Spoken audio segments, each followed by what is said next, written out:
మహాఘోరం చోటు చేసుకుంది. శ్రీవారి క్షేత్ర పాలకుడి విగ్రహాన్ని చోరీ చేశారు కొంతమంది దుండగులు. మొదటి ఘాట్లోనే హనుమంతుడి విగ్రహం చోరీకి గురైంది. ఓ దుండగుడు అర్ధరాత్రి సమయంలో ఆ విగ్రహాన్ని ఎత్తికెళ్లినట్టుగా తెలుస్తోంది. సీసీటీవీ కెమెరాలో ఆ దృశ్యాలు కూడా రికార్డ్ అయ్యాయి. తెల్లవారుజామున 3 గంటల సమయంలో ఈ దొంగతనం జరిగింది. సీసీ కెమెరాల్లో ఇప్పుడు ఆ దృశ్యాలను రికార్డ్ అయ్యాయి. సోషల్ మీడియాలో వీడియోలన్నీ వైరల్ అవుతున్నాయి. విగ్రహాన్ని పెక్కిలించి ఎత్తికెళ్ళినట్టుగా అనుమానం వ్యక్తమవుతోంది. అయితే నిందితుడి కోసం ప్రత్యేక బృందాలు కూడా గాలింపు చర్యలు చేపడుతున్నాయి. 10 ప్రత్యేక బృందాలు ఏర్పాటు చేశారు యంత్రాంగం.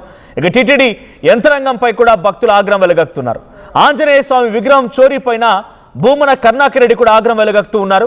టీటీడీ పాలక మండలి విజిలెన్స్ ఎక్కడా అంటున్నారు భూమన. ఆంజనేయ స్వామి విగ్రహం చోరీకి బాధ్యులు ఎవరని క్వశ్చన్ చేస్తున్నారు ఆయన. ఇక వీడియోలు బయటకు వచ్చినా టీటీడీ స్పందించలేదు అంటూ భూమన కరుణాకర్ రెడ్డి ఆగ్రహం వెలగక్కుతున్నారు.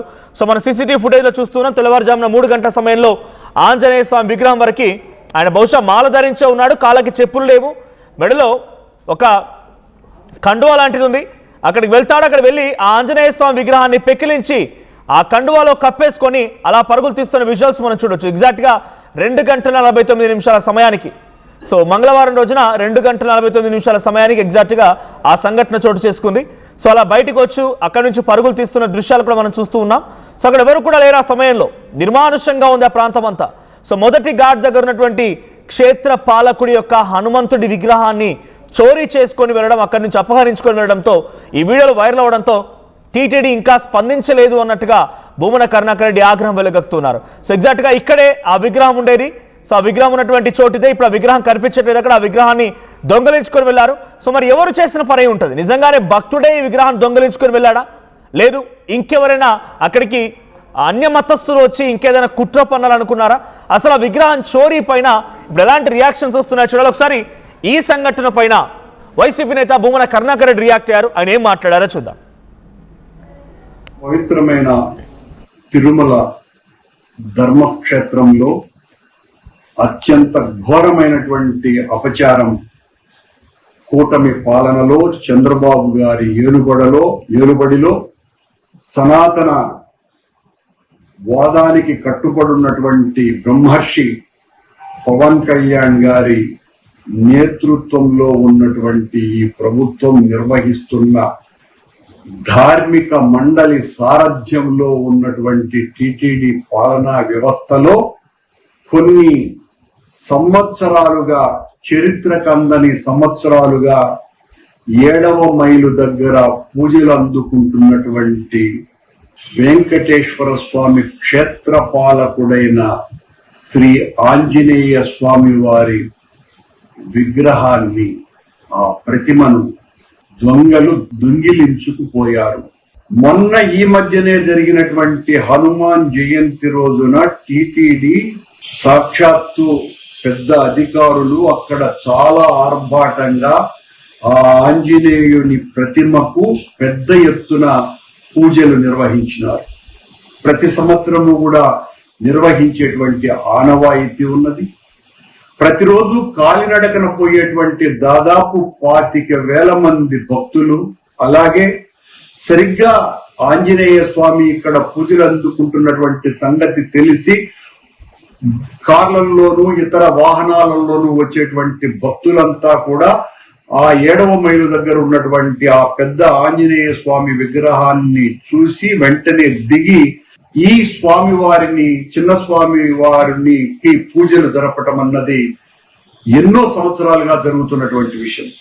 పిఆర్కే ప్రసాద్ గారు ఆ పెద్ద విగ్రహాన్ని అక్కడ ఏర్పాటు చేశారు. ఆయన ఏర్పాటు చేయటానికి పూర్వమే 100 సంవత్సరాలుగా ఈ చిన్న రాతి విగ్రహం అక్కడ పూజలు అందుకుంటున్నటువంటి సంగతి అందరికీ కూడా తెలుసును. దాన్ని చూసే పివిఆర్కే ప్రసాద్ గారు అక్కడ అతిపెద్ద విగ్రహాన్ని ఏర్పాటు చేయటం జరిగింది. ఈ రోజున స్వామివారి రక్షణగా నిలబడ్డటువంటి క్షేత్రపాలకుడైన ఆంజనేయ స్వామి విగ్రహాన్నే దొంగతనం చేసే అంతగా బరితెగింపుకు అక్కడ పాల్పడ్డారు అంటే టీటీడీ అధికారులు గాని, టీటీడీ పాలక మండలి గాని పాలక మండలి అధ్యక్షుడు గాని, అసలు ఈ రాష్ట్ర ప్రభుత్వం గాని, విజిలెన్స్ అధికారులు గాని ఎంత నిద్రపోతున్నారు. సో ఇది భూమన కరుణాకర్ రెడ్డి చెప్తున్న మాట. అంతా నేరుగా వీడియోలు బయటకు వచ్చినా ఇంకా టీటీడీ స్పందించకపోవడం, అక్కడ సెక్యూరిటీ ఎలా ఉందో కూడా అర్థమవుతుందన్నట్టుగానే దీనికి అర్థం పడుతోంది అన్నట్టుగా ఆయన మాట్లాడుతున్నారు. సో అసలు విగ్రహాన్ని దొంగలించింది ఎవరు? మరిన్ని అప్డేట్స్ తెలుసుకుందాం. ప్రతినిధి సురేష్ జాయిన్ అవుతున్నారు. సురేష్, సో ఏంటి మొదటి ఘాట్ దగ్గరే ఆలయానికి ఒక రకంగా క్షేత్రపాలకుడిగా ఉన్నటువంటి ఆంజనేయ స్వామి విగ్రహం ఎలా అపహరణకు గురైంది? ఆ వచ్చిన వ్యక్తి ఎవరు? బహుశా ఆయన వీడియోలో చూస్తున్నట్టయితే కాళ్ళకి చెప్పులు లేవు, ఒంటి మీద ఆరెంజ్ కలర్ డ్రెస్ మాదిరిగా ఉంది. మాల్లో ఏమైనా ఉన్నాడా? ఎవరు దొంగలించారు? ఇప్పుడు దానిపైన టీటీడీ రియాక్షన్ ఏంటి? 10 బృందాలతో గాలింపు చర్యలు కొనసాగుతున్నాయి కదా. సో ఏం ఫైండ్ అవుట్ అయింది? పోలీసులు ఏం తేల్చారు?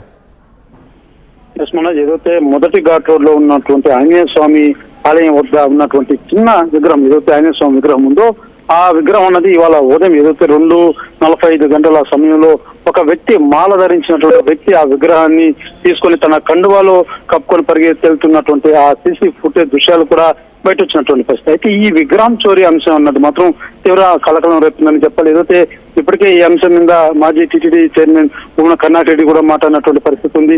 విజిలెన్స్ అధికారులు కావచ్చు, టీటీడీ అధికారులు ఏం చేస్తున్నారు, ఇంత జరిగినా కూడా అంటూ ఆయన పెద్ద ఎత్తున కూడా ఒక ఆందోళన వ్యక్తం చేస్తూ మాట్లాడినటువంటి పరిస్థితి ఉంది. ప్రధానంగా ఈ యొక్క మార్గం అన్నది కూడా నడిచి వెళ్ళేటువంటి మార్గంలో ఈ యొక్క ఆంజనేయ స్వామి ఆలయం ఉంటుంది. 7వ మైలు వద్ద వస్తుంది. ఇది ప్రధానంగా ప్రతి ఒక్క భక్తులు కూడా ఇక్కడికి వెళ్ళి స్వామివారికి టెంకాయలు కొట్టి అక్కడ కూడా మొక్కులు తీర్చుకుంటూ ఉంటారు. తిరుమలకి వెళ్ళేటువంటి పాదయాత్రగా వెళ్ళేటువంటి నడుచుకుని వెళ్ళేటువంటి ప్రతి భక్తులు కూడా కంపల్సరీ ఈ యొక్క ఆలయాన్ని సందర్శిస్తూ ఉంటారు. ప్రధానంగా ఈ యొక్క మాలలో వచ్చినటువంటి వ్యక్తి ఎవరో అన్నది మాత్రం ఇప్పటికీ పూర్తిగా స్పష్టత వచ్చినటువంటి పరిస్థితి మాత్రం లేదు. అయితే ప్రధానంగా ఏదైతే నడక మార్గం గుండా అనేక రకాలైనటువంటి మాలలు ధరించి కూడా కొంతమంది గోవింద మాల వేసుకుని వెళ్తూ ఉంటారు. ఇలా అనేక రకాల మాలలు ధరించి కూడా స్వామి దర్శనార్థం తిరుమలకి వెళ్తూ ఉంటారు. ఈ ముసుగులో ఒక వ్యక్తి, అంటే మనం చూడొచ్చు ఆ సీసీ ఫుటేజ్ లో కూడా తను వేసుకున్నటువంటి ఏదైతే కండువ కావచ్చు, ఆ చెప్పులు లేకుండా ఉన్నటువంటి విధానం కావచ్చు, ఆ వేసుకున్నటువంటి డ్రెస్ కలర్, ఇదంతా కూడా ఒక మాల ధరించినటువంటి భక్తుల రూపంలో వెళ్ళి ఈ విగ్రహం చోరీ చేశారు. అసలు ఎందుకు ఆ విగ్రహం చోరీ చేశారన్నటువంటి అంశం మాత్రం ఒక తీవ్ర చర్చనీయాంశంగా మారింది. అయితే దీనికి సంబంధించినటువంటి సీసీ ఫుటేజ్ బయట వచ్చాయి, అన్ని బయట వచ్చాయి. ఇప్పటికే ఆ పోలీసు జిల్లా ఎస్పీ సుబ్రాయుడు ఆధ్వర్యంలో కూడా ఇటు టీటీడీ విజిలెన్స్ అధికారులు, అదే రకంగా పోలీసు అధికారులు దాదాపు 10 బృందాలుగా కూడా ఏర్పడి ఈ యొక్క సీసీ ఫుటేజ్ అన్ని కూడా పరిశీలించి ఎవరు ఏమన్నటువంటి పనుల్లో మాత్రం దర్యాప్తు సాగుతున్నట్టుగా కూడా ప్రాథమిక ఆలయం మొత్తం కూడా ఎక్కడ చూసినా సీసీటీవీ సర్వేలెన్స్ ఉంటుంది కాబట్టి మూమెంట్స్ ని ఒక్కొక్కటిగా క్యాప్చర్ చేస్తూ వెళ్ళారా పోలీసులు? ఇంకా ఎక్కడెక్కడ రికార్డ్ అయింది? ఆయన ఏదైనా వెహికల్ ద్వారా వచ్చాడా, ర్యాండమ్ గా అక్కడికి వచ్చి ఆ విగ్రహాన్ని ఆ కండువాలా కప్పేసుకుని వెళ్ళిపోయాడా? మనం జరుగుతుంది మీరు చెప్పినట్టుగా ప్రధానంగా సీసీ ఫుటేజ్ అన్నది కీ రోల్ గా ఇప్పుడు పోలీస్ అధికారులంతా కూడా దాన్ని దర్యాప్తు చేస్తున్నారు. ఇక్కడ 2 అంశాలు ప్రధానంగా నడక మార్గం గుండా తిరిగి రిటర్న్ అదే మెట్ల మార్గం గుండా కిందికి వచ్చేటువంటి ప్రయత్నం అతను కూడా చేశాడా, లేకపోతే ఎగ్జాక్ట్ ఏదైతే స్వామివారి ఆలయం ఉందో ఆ పక్కనే తిరుమల నుంచి కిందికి వెళ్ళేటువంటి మార్గం ఏదైతే రోడ్డు మార్గం ఉంది అక్కడ వెహికల్ అన్ని కూడా ఆగి ఆ స్వామివారి దర్శనార్థం కూడా వస్తుంటారు. బాగా వెసులుబాటు ఉంటుంది వాహనాలు ఎక్కడానికి కూడా. సో ఇతనేమన్నా అక్కడ వెహికల్ ఏదైనా పెట్టి వచ్చేసి అక్కడ ఏమైనా వెహికల్ ద్వారా వెళ్ళాడన్నటువంటి కోణంలో 2 రకాలుగా కూడా ఇటు అలిపిరి నుంచి మెట్ల మార్గంలో ఉన్నటువంటి ఏదైనా సీసీ ఫుటేజ్ కావచ్చు, అలిపిరి వద్ద ఉన్నటువంటి సీసీ ఫుటేజ్ కావచ్చు, అదే రకంగా తిరుమల క్షేత్రంలో ఏదైతే తిరుమల ఎంటర్ అయినప్పుడు అక్కడ ఉన్నటువంటి సీసీ కెమెరాలు కావచ్చు, ఇవన్నీ కూడా పూర్తి స్థాయిలో ఎంక్వైరీ మాత్రం చేస్తున్నట్టుగా కూడా పోలీసులతో చెప్తున్నటువంటి పరిస్థితి ఉంది. అయితే ఈ సీసీ కెమెరాలు కన్ను కప్పి భక్తుల ముసుగులో ఏదైనా గుంపులో చేరే ఉన్న అతను తిరుమలకి ఏమైనా చేరుకున్నాడా, లేకపోతే తిరుపతి ఏమైనా చేరుకున్నాడా, బస్ స్టాండ్ కావచ్చు, రైల్వే స్టాండ్ కావచ్చు, ఇట్లా అనేక ప్రాంతాల్లో మాత్రం అనేక రకాల అనుమానాలు వ్యక్తం చేస్తూ 2 బృందాలుగా ఏదైతే విజిలెన్స్ కావచ్చు, ఇటు పోలీసు కావచ్చు, ఇద్దరు కూడా 10 బృందాలుగా ఏర్పడి గాలింపు చర్యలు మాత్రం సాగుతున్నటువంటి పరిస్థితి మనోజ్. రైట్ సురేష్, పోలీసులు ఏం చెప్తున్నారు? 10 బృందాలుగా వెతుకుతున్నారు కదా. ఈ 10 బృందాలుగా వెతికే క్రమంలో ఇప్పుడు సుమారుగా 12 గంటలు దాటిపోయింది. సో ఒక విగ్రహం మిస్ అయినప్పుడు డెఫినెట్గా భక్తులు ఆందోళన వ్యక్తం చేస్తారు, తర్వాత అనేక రకాలుగా ఆగ్రహం కూడా వినబడుతూ ఉంటుంది. సో ఇప్పుడు పోలీసుల యాక్షన్ ఎలా ఉంది? టీటీడీ కార్యవర్గం నుంచి ఎటువంటి రెస్పాన్స్ ఉంది? టీటీడీ చైర్మన్ కానీ సభ్యులు కానీ ఏం చెప్తున్నారు ఈ సంఘటన పైన? మనకు ఏదైతే ఈ యొక్క అంశం మీద మాత్రం ఇటు పోలీసు వ్యవస్థ కావచ్చు, టీటీడీ నుంచి విజిలెన్స్ వ్యవస్థ కావచ్చు, పూర్తి స్థాయిలో మాత్రం ఈ యొక్క పరిశీలన జరుగుతుంది. ఎందుకంటే అతను మొహం ఎక్కడెక్కడ పూర్తి స్థాయిలో కూడా కనపడడం లేదు. ఒకవేళ వాహనంలో వచ్చుంటే ఆ వెహికల్ నెంబర్ ద్వారా కూడా ఈజీగా త్వరగా అతను ట్రేస్ అవుట్ చేసేదానికి అవకాశం ఉండేది. ఇది ప్రధానంగా అతను ధరించినటువంటి మాల దుస్తులు ఏదైతే ఉన్నాయో ఈ ముసుగులో ఏదైతే అనేక మంది భక్తులు కూడా వచ్చిపోయేటువంటి పరిస్థితి ఉంటుంది. నడక మార్గం గుండా తిరుమలకి వెళ్ళేటువంటి పరిస్థితి ఉంటుంది. వాళ్ళ బృందాల్లో ఎక్కడన్నా కలిసిపోయాడా అన్న విధానంలో కొంత గుర్తించేదానికి కొంత సమయం పడుతుంది. కానీ ఖచ్చితంగా త్వరగానే మేము ఛేదిస్తామంటూ మాత్రం విజిలెన్స్ అధికారులు కావచ్చు, పోలీసులు కూడా తెలియజేస్తున్నటువంటి పరిస్థితి. Thank you Suresh. సో మొత్తంగా టీటీడీకి సంబంధించి మొదటి ఘాట్ దగ్గరే క్షేత్రపాలకుడైనటువంటి ఆంజనేయ స్వామి విగ్రహాన్ని ఎవరో కొంతమంది దుండగులు వచ్చి అర్ధరాత్రి సమయంలో 2:49 సమయం, ఎగ్జాక్ట్గా 3 గంటలు అనుకోండి. సో వచ్చి కండువా వేసుకొని వచ్చి ఉన్నాడు, ఆయన ఏదో మాల ధరించున్నాడు. ఆ మాలలో ఉన్నటువంటి సమయంలోనే హుటాహుట్న పరుగులు తీస్తూ వచ్చి కిందినటువంటి ఆంజనేయ స్వామి విగ్రహాన్ని అపహరించి ఆ కండువాలకు కప్పేసుకొని వెళ్ళిపోయాడు. సో ఇప్పటివరకు వీడియోలు వైరల్ అవుతున్నా, ఇంత పెద్ద స్థాయిలో హిందూ సంఘాలు హిందువులంతా ఆగ్రహం వెలుగక్కుతున్నా కూడా టీటీడీ నుంచి కానీ పోలీసుల నుంచి ఎటువంటి రెస్పాన్స్ లేకపోవడం పైన భూమన కరుణాకర్ రెడ్డి కూడా కొంత సీరియస్ అవుతూ ఉన్నారు. సో అసలు ఆంజనేయ స్వామి విగ్రహాన్ని దొంగలించింది ఎవరు? ఇంతకీ ఎవరి పని ఉంటుంది? 10 ప్రత్యేక పోలీస్ బృందాలు కూడా వెతుకుతున్నాయంట అక్కడ ఉన్నటువంటి ఆ దుండగుడి కోసం.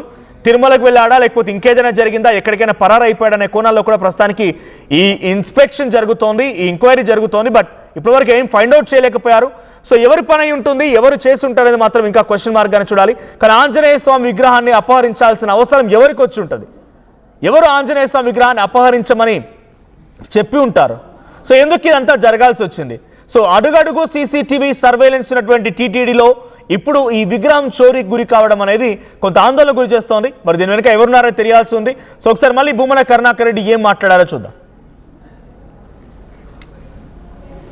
పరమ పవిత్రమైన తిరుమల ధర్మక్షేత్రంలో అత్యంత ఘోరమైనటువంటి అపచారం కూటమి పాలనలో, చంద్రబాబు గారి ఏలుబడిలో సనాతన వాదానికి కట్టుబడినటువంటి బ్రహ్మర్షి పవన్ కళ్యాణ్ గారి నేతృత్వంలో ఉన్నటువంటి ఈ ప్రభుత్వం నిర్వహిస్తున్న ధార్మిక మండలి సారథ్యంలో ఉన్నటువంటి టీటీడీ పాలనా వ్యవస్థలో కొన్ని సంవత్సరాలుగా, చరిత్రకందని సంవత్సరాలుగా 7వ మైలు దగ్గర పూజలు అందుకుంటున్నటువంటి వెంకటేశ్వర స్వామి క్షేత్రపాలకుడైన శ్రీ ఆంజనేయ స్వామి వారి విగ్రహాన్ని, ఆ ప్రతిమను దొంగలు దొంగిలించుకుపోయారు. మొన్న ఈ మధ్యనే జరిగినటువంటి హనుమాన్ జయంతి రోజున టీటీడీ సాక్షాత్తు పెద్ద అధికారులు అక్కడ చాలా ఆర్భాటంగా ఆ ఆంజనేయుని ప్రతిమకు పెద్ద ఎత్తున పూజలు నిర్వహించినారు. ప్రతి సంవత్సరము కూడా నిర్వహించేటువంటి ఆనవాయితీ ఉన్నది. ప్రతిరోజు కాలినడకన పోయేటువంటి దాదాపు 25,000 మంది భక్తులు, అలాగే సరిగ్గా ఆంజనేయ స్వామి ఇక్కడ పూజలు అందుకుంటున్నటువంటి సంగతి తెలిసి కార్లలోనూ ఇతర వాహనాలలోనూ వచ్చేటువంటి భక్తులంతా కూడా ఆ 7వ మైలు దగ్గర ఉన్నటువంటి ఆ పెద్ద ఆంజనేయ స్వామి విగ్రహాన్ని చూసి వెంటనే దిగి ఈ స్వామి వారిని, చిన్న స్వామి వారిని పూజలు జరపటం అన్నది ఎన్నో సంవత్సరాలుగా జరుగుతున్నటువంటి విషయం. పిఆర్కే ప్రసాద్ గారు ఆ పెద్ద విగ్రహాన్ని అక్కడ ఏర్పాటు చేశారు. ఆయన ఏర్పాటు చేయటానికి పూర్వమే 100 సంవత్సరాలుగా ఈ చిన్న రాతి విగ్రహం అక్కడ పూజలు అందుకుంటున్నటువంటి సంగతి అందరికీ కూడా తెలుసును. దాన్ని చూసే పివిఆర్కే ప్రసాద్ గారు అక్కడ అతిపెద్ద విగ్రహాన్ని ఏర్పాటు చేయటం జరిగింది. ఈ రోజున స్వామివారి రక్షణగా నిలబడ్డటువంటి క్షేత్రపాలకుడైన ఆంజనేయ స్వామి విగ్రహాన్నే దొంగతనం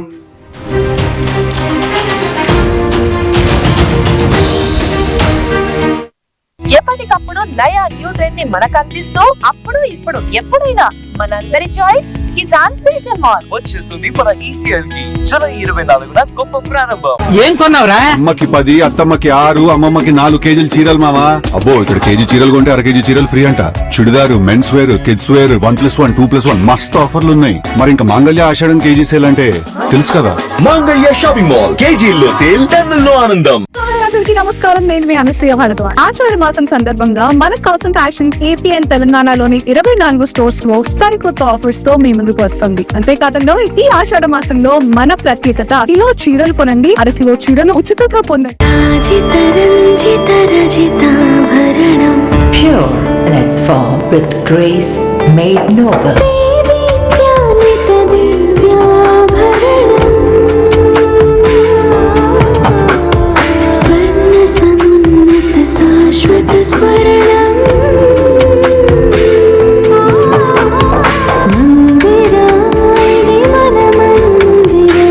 Mandira Premium Silver Jewelry by Manipali.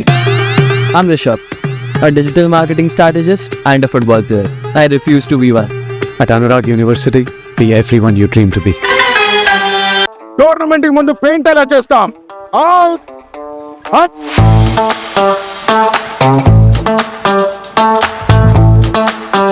Plan అయితే చాలా బాగుంది సార్, స్టేడియం పరిస్థితి చూడండి.